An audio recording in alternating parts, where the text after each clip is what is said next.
America का सबसे संपन्न शहर लॉस एंजलिस जल रहा है।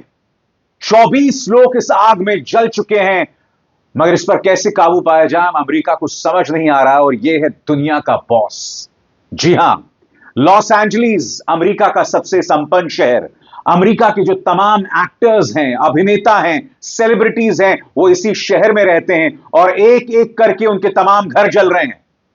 इस आग पर कैसे काबू पाया जाए अमेरिका को समझ नहीं आ रहा। और सोने पे सुहागा या करेला और नीम चढ़ा, 20 तारीख को एक ऐसा व्यक्ति अमेरिका का राष्ट्रपति बनने वाला है, यानी कि डोनाल्ड ट्रंप। वो व्यक्ति जो नहीं मानता कि हमारे जलवायु में जो परिवर्तन हो रहा है वो एक गंभीर चीज है।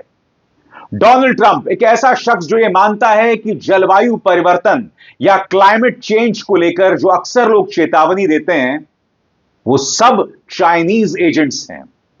वो कहते हैं क्लाइमेट चेंज नाम की कोई चीज नहीं है, ये एक चाइनीज होक्स है, एक चाइनीज छलावा है। दुख की बात यह है कि 10 साल पहले प्रधानमंत्री नरेंद्र मोदी ने भी कहा था कि जलवायु परिवर्तन नहीं हो रहा है, हम बदल रहे हैं। उसकी मैं चर्चा करूंगा दोस्तों, मगर जैसा कि आप तस्वीरों में लगातार देख रहे हैं, बुरे हालात हैं इस वक्त लॉस एंजलिस के। सबसे पहले दोस्तों मैं आपके सामने पेश करना चाहता हूं बीबीसी के एक रिपोर्ट। इस रिपोर्ट में आप देखिएगा, अब तक 24 लोग मारे जा चुके हैं। यह रिपोर्ट है उस जगह की जहां पर अमेरिका के बड़े बड़े एक्टर्स जो हैं वो बसे हुए हैं, उनके घर खाक हो गए हैं। और देखिए क्या नजारा है वहां का। इंतजार कीजिए, क्योंकि बस कुछ ही लम्हों में मैं आपको बतलाने वाला हूं वो तस्वीरें जो आपके मन में सिहरन पैदा कर देंगी। सबसे पहले देखिए बीबीसी की एक रिपोर्ट, और यह रिपोर्ट समुद्री तट से पेश की जा रही है। देखिए, We are on the Pacific Coastal Highway, one of the most iconic roads in the world. Normally, you wouldn't be able to see this expanse of the Pacific Ocean. You can only see it now because of the level of destruction, because of the fact that so many of these multi-million-dollar homes have been razed to the ground. Take a look in this direction. As you can see, house after house after house simply gone. Destruction as far as the eye can see right now. Now we've had over 500 million gallons of water drop from the sky in this area to try and slow that spread of the fire. But we are now 6 days into this crisis.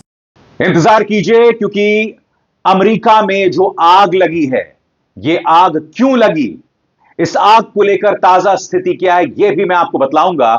मगर सबसे पहले एक एक करके दोस्तों मैं आपके सामने कुछ तस्वीरें पेश कर रहा हूं। 8 तस्वीरें, पहले क्या हालात थे और अब आग लगने के बाद क्या हालात हो गए। और यह हालात पूरे लॉस एंजलिस में। सबसे पहले दोस्तों पैसिफिक पैलिसेड्स। देखिए ऊपर आप देख सकते हैं एक रेस्टोरेंट, और नीचे अब उसकी जो हालत है।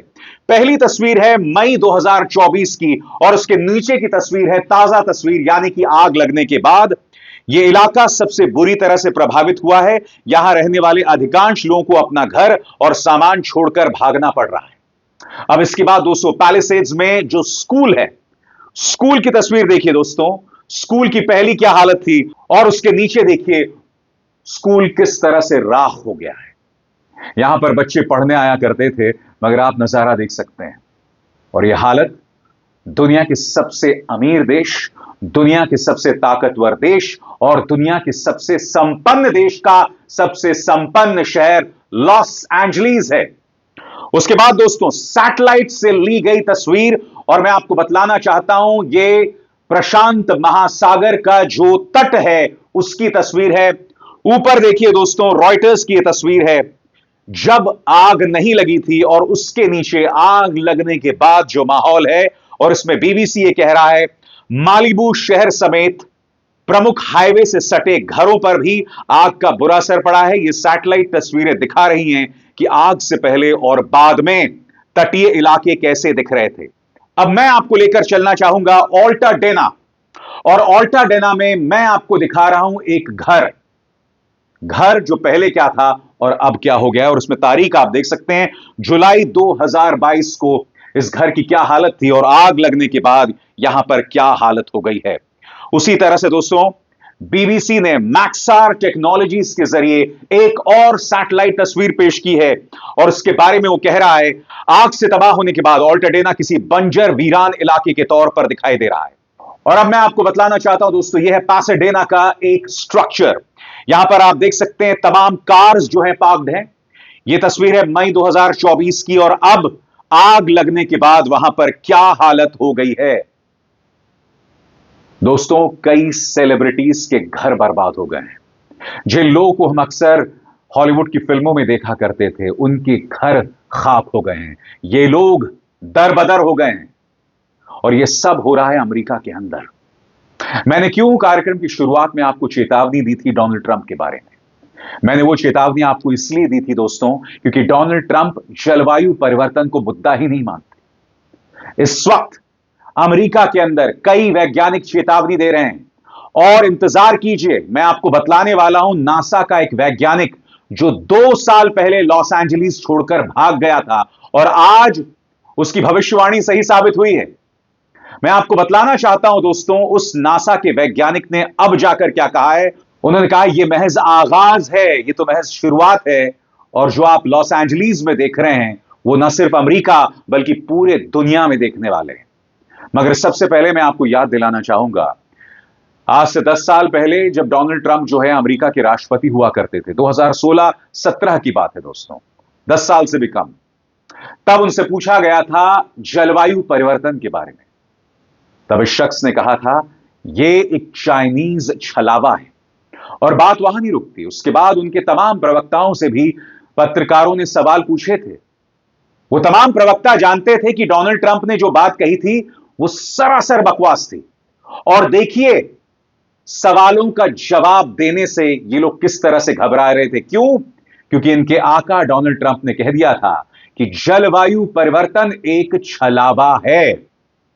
सुनिए डोनाल्ड ट्रंप ने क्या कहा था और उसके बाद उनके तमाम प्रवक्ता क्या कह रहे थे, सुनिए।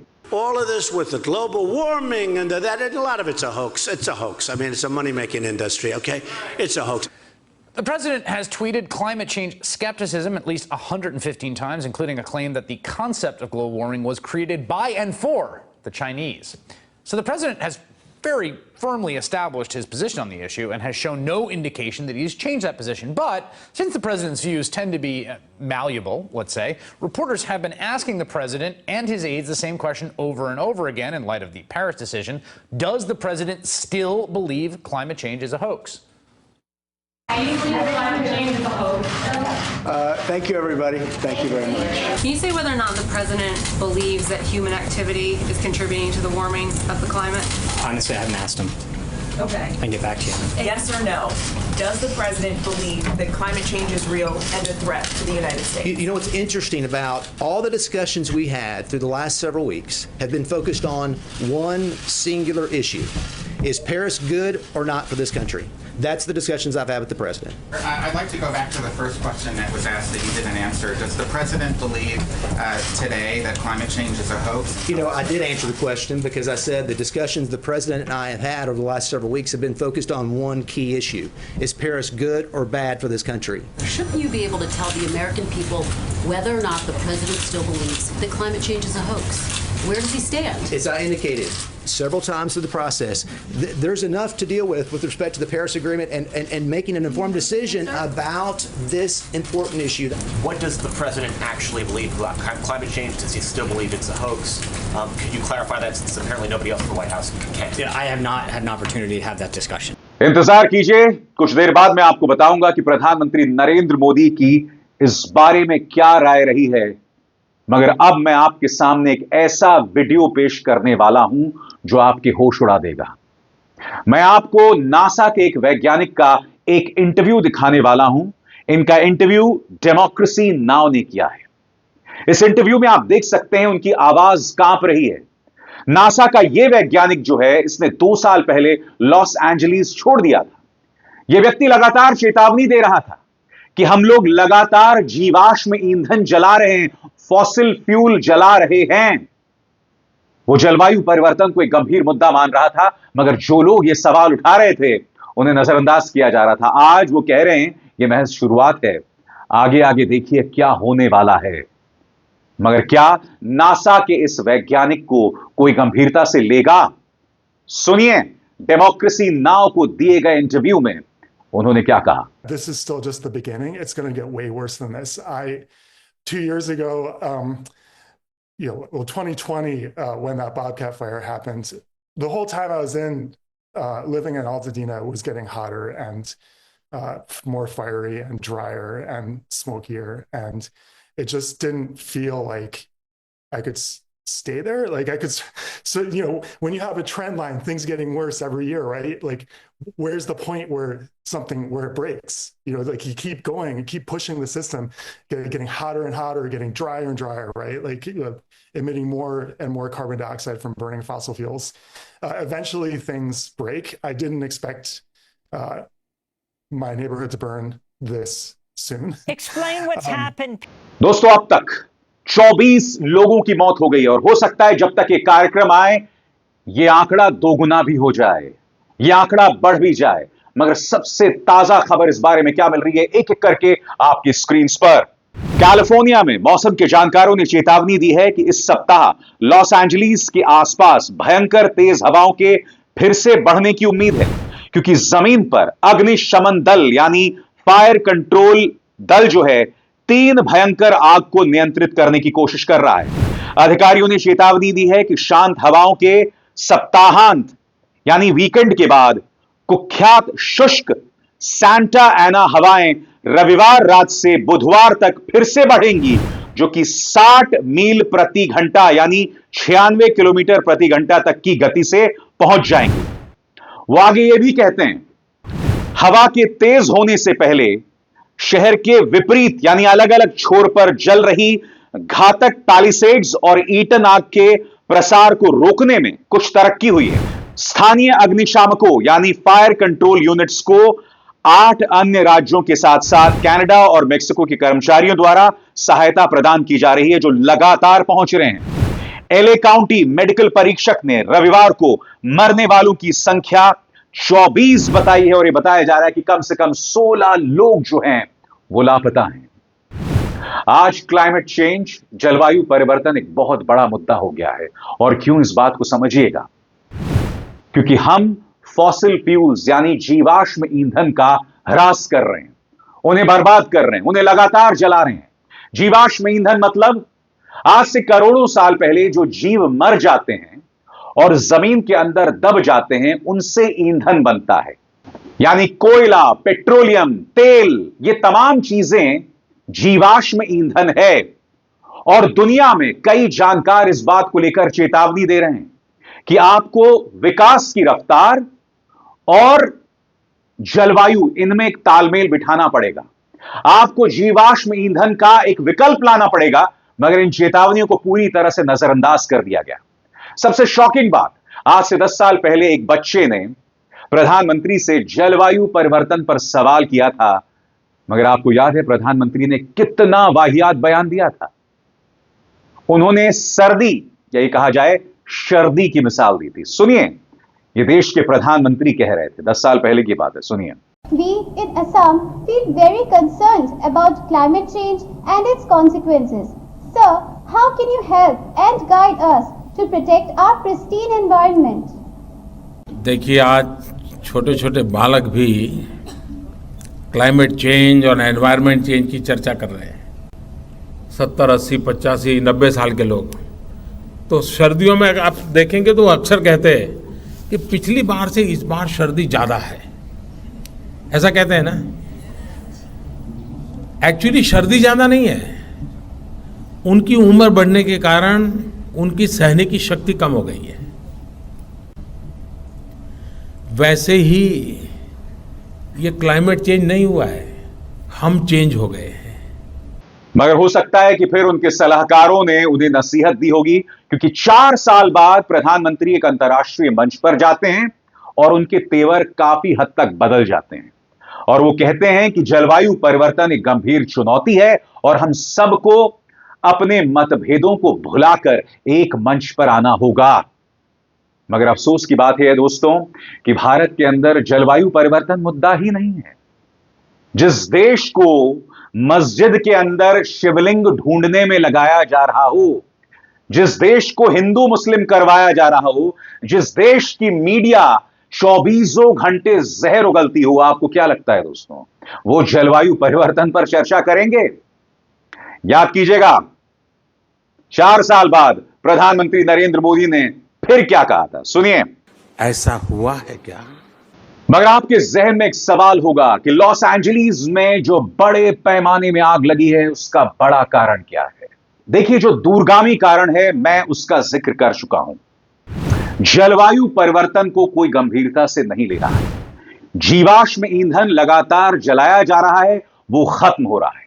और इसके अलावा कई ऐसी चीजें हैं जिसे हमारे शासक, हमारे प्रधानमंत्री और हमारे राष्ट्रपति नजरअंदाज कर रहे हैं। मगर इस बार जो आग लगी है, उसका त्वरित कारण क्या है, एक एक करके आपकी स्क्रीन पर आ रहा है। पहला कारण, बिजली। बताया जा रहा है कि भाई बिजली कहीं गिरी होगी, जिसकी वजह से आग शुरू हो गई होगी। माहौल पूरी तरह से सूखा हुआ था और इसी वजह से आग फैली।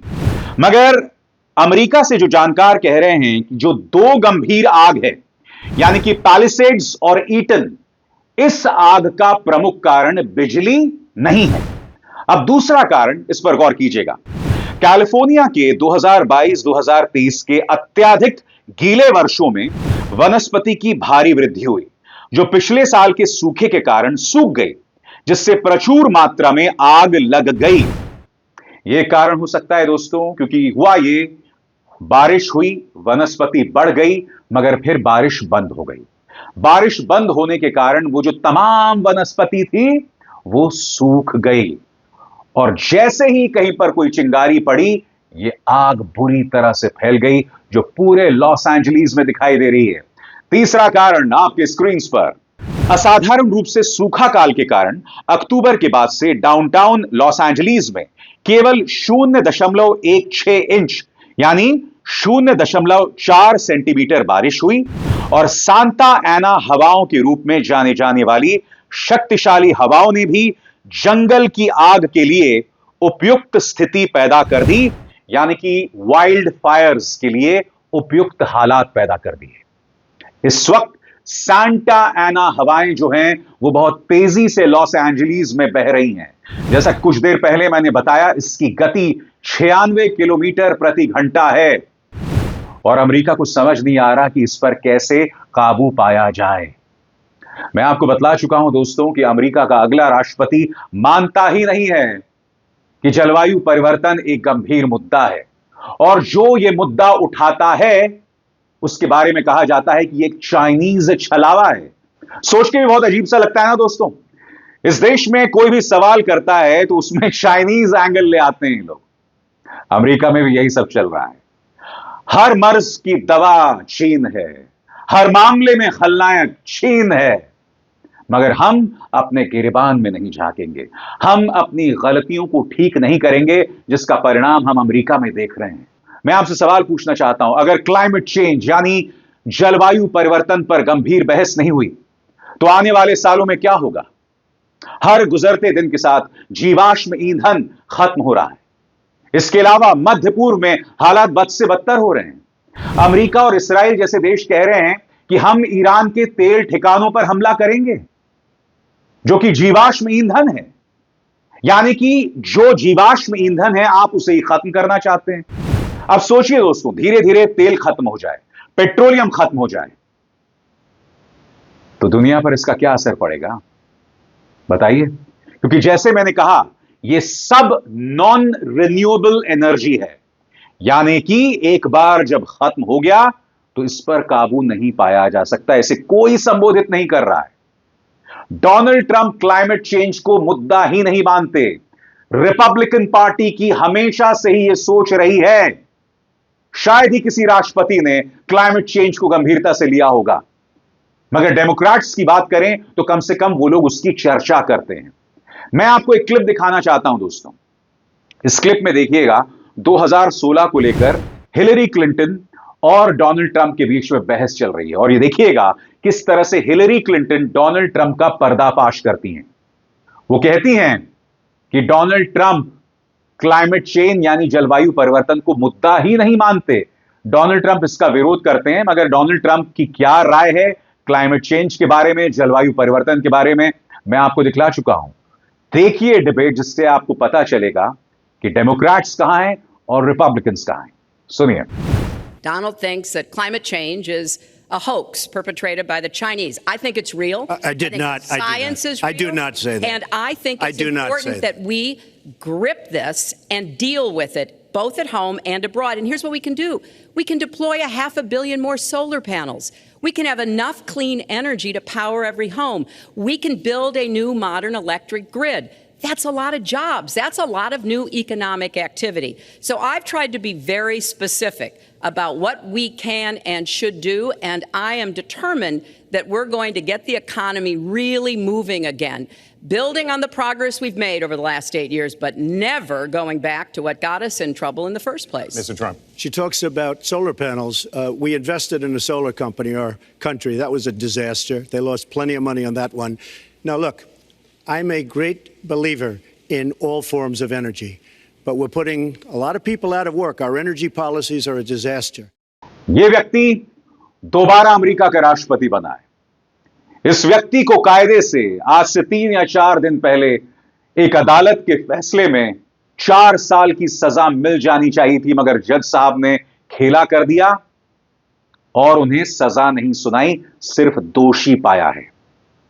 अमेरिका के इतिहास में पहली बार एक कन्विक्टेड आदमी, एक दोषी आदमी अमेरिका का राष्ट्रपति बनने वाला है, जिस पर यौन उत्पीड़न का आरोप है, जिस पर आरोप है कि उसने एक पॉर्न एक्ट्रेस के साथ, जिसका नाम स्टॉर्मी डैनियल्स है, उनके साथ शारीरिक संबंध कायम किए और उसे छुपाने के लिए उसे $1,30,000 दिए। और सबसे बड़ी बात, ये जो $1,30,000 का खर्चा है, उसे उन्होंने सरकारी खर्चा बता दिया, यानी कि बिजनेस के संदर्भ में किया गया खर्चा। यह व्यक्ति अमेरिका का अगला राष्ट्रपति बनने वाला है। यह वो व्यक्ति है जो कनाडा से कह रहा है कि आप हमारा 51वां राज्य बन जाएं।